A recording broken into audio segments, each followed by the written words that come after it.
Hi అండి. ఈరోజైతే సామలతోని అన్నం అయితే తయారు చేశాను. ఈ సామల అన్నం తినడం వలన హెల్త్ అయితే చాలా బావుంటుందండి. మలబద్ధకం ఉన్న వాళ్ళకైతే మంచి సొల్యూషను ఈ సామలన్నం అయితే. ఈజీగా డైజెషన్ అయితే అవుతుంది. మరి ఇంకెందుకు ఆలస్యం, ఎలా తయారు చేశానో చూసేద్దాం. సామలు 1 కప్పు నైట్ పూట వాటర్ పోసుకొని నానబెట్టాను. మార్నింగ్ తినాలి అనుకుంటే నైట్ నానబెట్టేసుకోవాలి. నైట్ తినాలి అనుకుంటే మార్నింగ్ నానబెట్టుకుంటే సరిపోతుంది. ఎంతో సింపుల్‌గా తయారు చేసుకోవచ్చండి ఈ సామలన్నం అయితే. మార్నింగ్ అయిపోయింది. సామలైతే చక్కగా నానాయి చూడండి. ఇప్పుడు వీటిని శుభ్రంగా కడిగేసుకొని కుక్కర్‌లోనైతే వేసేసుకోవాలి. కుక్కర్‌లో వేసుకొని మనం 1 కప్పు సామలు తీసుకున్నాం కదా, అదే కప్పుతోని 4 కప్పులు వాటర్ పోసుకుంటే చక్కగా ఉడుకుతాయి ఈ సామలనేవి. 4 కప్పులు నీళ్ళు చక్కగా సరిపోతాయండి. ఎక్కువ కావు, తక్కువ కావు.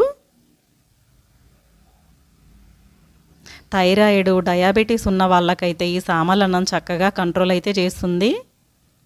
హెల్త్‌కి హెల్త్, టేస్ట్‌కి టేస్ట్ అండి ఈ సామలన్నం అయితే. ఇందులో నేను పెసరపప్పు అయితే వేస్తున్నాను. పెసరపప్పు వేయడం వల్ల కమ్మగా ఉంటుంది అన్నం అయితే. 2 స్పూన్స్ పెసరపప్పు వాటర్లో కడిగేసి అయితే ఇందులో వేసాను. అలానే రుచికి సరిపోయేంత సాల్ట్ కూడా వేసేసుకొని చక్కగా అన్నీ కలిసేలాగా అయితే కలుపుకోవాలి.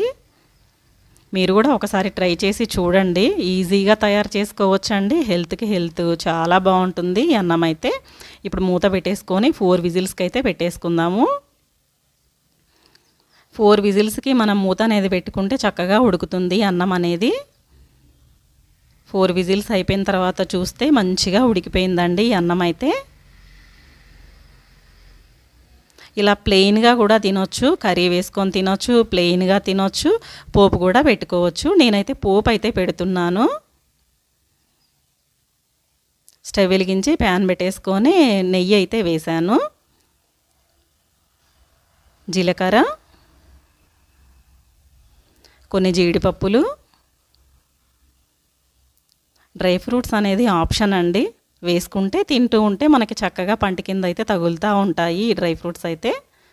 కచ్చా పచ్చాగా దంచిన మిరియాలు వేయడం వల్ల మనం తింటూ ఉంటే ఘాటు ఘాటుగా ఉంటుంది అన్నం అయితే.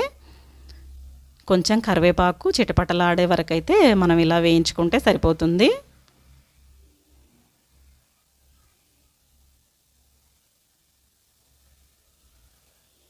ఈ పోపు చక్కగా వేగుతూ ఉంటే మంచి స్మెల్ అయితే వస్తుంది.